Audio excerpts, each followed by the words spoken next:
a dark house set in a wooded area, a young, naive girl. This story has all the trimmings of a bad horror movie. But what happens when fantasy becomes reality? In the video today, we're looking through the eyes of a young girl struggling with all the horrors that come with living in a haunted house.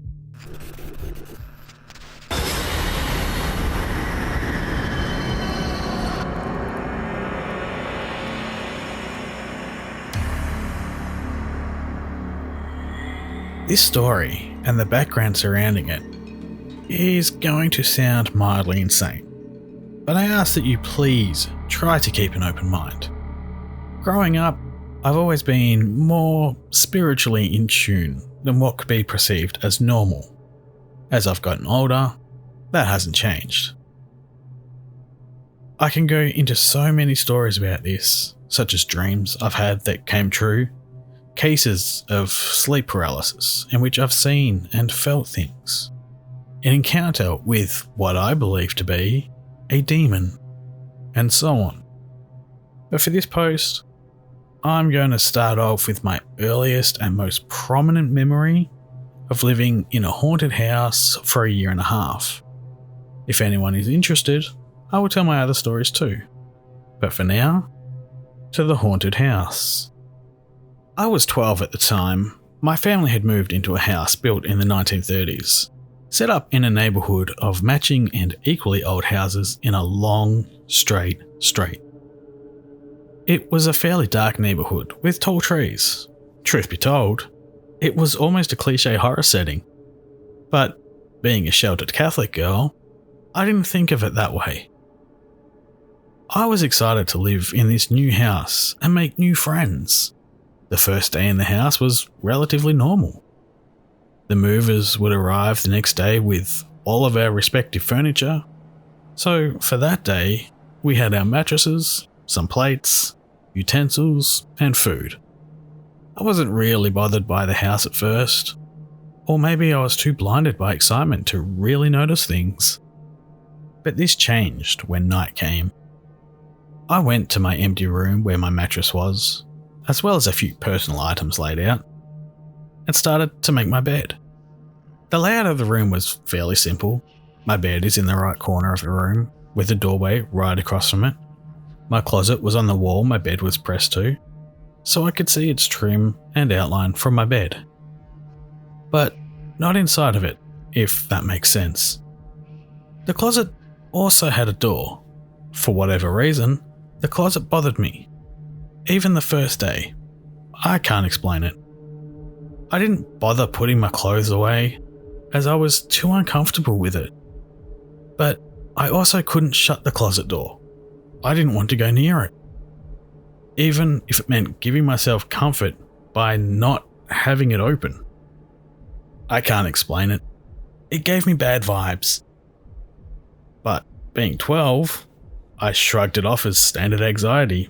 You know, OMG, closets are scary, monsters under the bed. I figured the fear would go away. When bedtime neared, I realised that I had no lamps in my room, with the only light being from the overhead fan.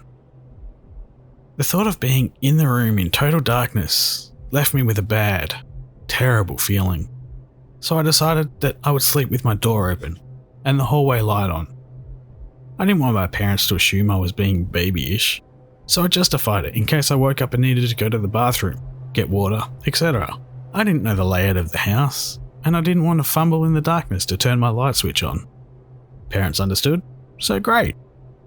At the time, I had a golden retriever who was the light of my life. She was my childhood dog who always slept in my room, usually on my floor or bed. When I was ready for bed, I took a treat and brought her in with me. I tried to bring her to my mattress with me, encouraging her with words and food, but as soon as she entered my room, she whirled around and left. I tried to bring her in my room with me several times, but to the same result. My mum said that the dog was probably just anxious due to the move, and I accepted that. So I tried to sleep alone. I couldn't sleep though. I laid in my bed, bundled in my blankets. Coming from a conservative Catholic family, my brain never once jumped to the idea of ghosts or spooky things. I had no idea what I was feeling. But one thing that was absolutely clear, although I was alone, I didn't feel like I was. I glanced periodically towards my closet door, noting how it felt as if something was peering around the corner at me. I didn't see anything, but it felt as if something was there and watching me. I could only stare back before trying to fall asleep. Sleeping in that room was impossible. After we received our furniture, I immediately set up a lamp on my desk on the end of the room that I would use as a nightlight. I refused to sleep in my room in darkness. Bear in mind, I had outgrown sleeping with a nightlight by 6, so being 12 years old and insisting my light be on for me to sleep warranted eye rolls from my parents. They thought I was being ridiculous, especially since I had no explanation as to why. How could I explain what I was feeling? I couldn't, because I didn't even understand. But they didn't argue with me. By night, I'd turn my lamp on, burrow myself in my blanket, and try to ignore that terrible feeling of something watching me. I didn't put any of my clothes in my closet. I kept them in my dresser, even if it didn't make sense for dresses, jackets, and so on.